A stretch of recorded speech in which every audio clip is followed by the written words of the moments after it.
is air traffic control. You're cleared for takeoff.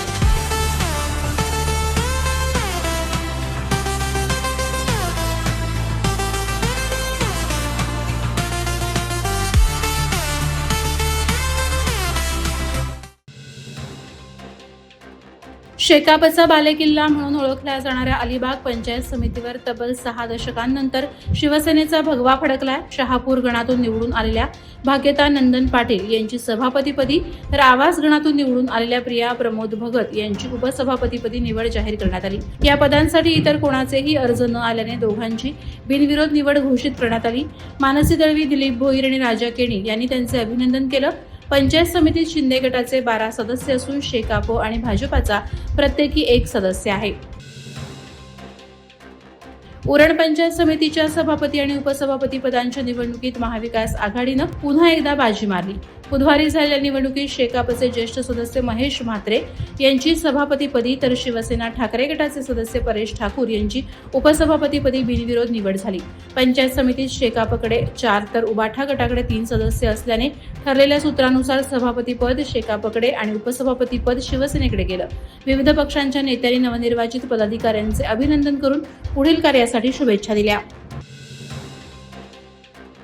Khalapur panchayat समितीच्या सभापतीपदी भाजपाचे कृष्णा गंगाराम पारंगे तर उपसभापतीपदी शिवसेनेचे भाई उर्फ रघुनाथ शिंदे यांची निवड झाल्याने पंचायत समितीवर तब्बल 9 वर्षांनंतर महायुतीचा झेंडा फडकलाय. या निवडीबद्दल कर्जत खालापूरचे आमदार महेंद्र थोरवे तसंच कार्यकर्त्यांनी नवनिर्वाचित पदाधिकाऱ्यांवर अभिनंदनाचा वर्षाव केला. पंचायत समितीत महायुतीचे संख्याबळ असल्याने निवडणूक बिनविरोध होईल अशी अपेक्षा होती, मात्र निवडणूक चुरशीची झाली. अखेरीस महायुतीनं बाजी मारत सत्ता हस्तगत केली.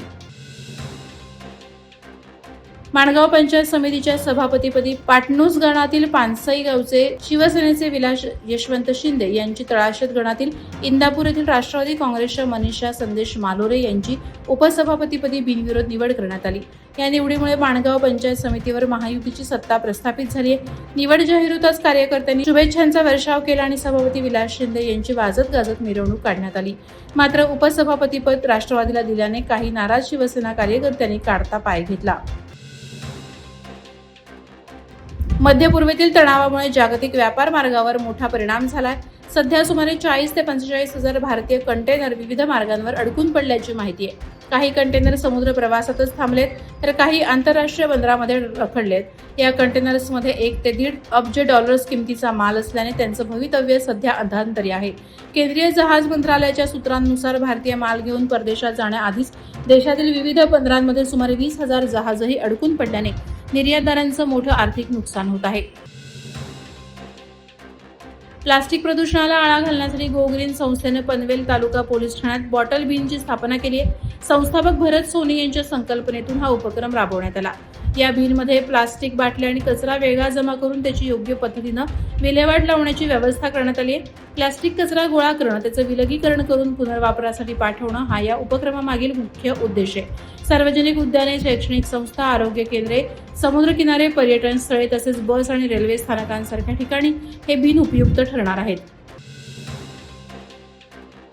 रायगड जिल्हा परिषद आदर्श केंद्र शाळा चिरनेर ते बाल आनंद मेळावा आणि खाद्य जत्रा मोठ्या उत्साहात पार पडली. या मेळाव्यात 195 विद्यार्थ्यांनी सहभाग घेत विविध खाद्यपदार्थांचे सुमारे 60 स्टॉल उभारून व्यवहार ज्ञानाची प्रात्यक्षिकं सादर केली.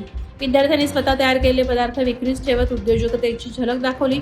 मेळाव्याचे उद्घाटन केंद्रप्रमुख दर्शन पाटील आणि शाळा समितीचे अध्यक्ष सचिन म्हात्रे यांच्या हस्ते झालं. ग्रामस्थांनी विद्यार्थ्यांनी उभारलेल्या स्टॉल्सना उत्स्फूर्त प्रतिसाद दिला.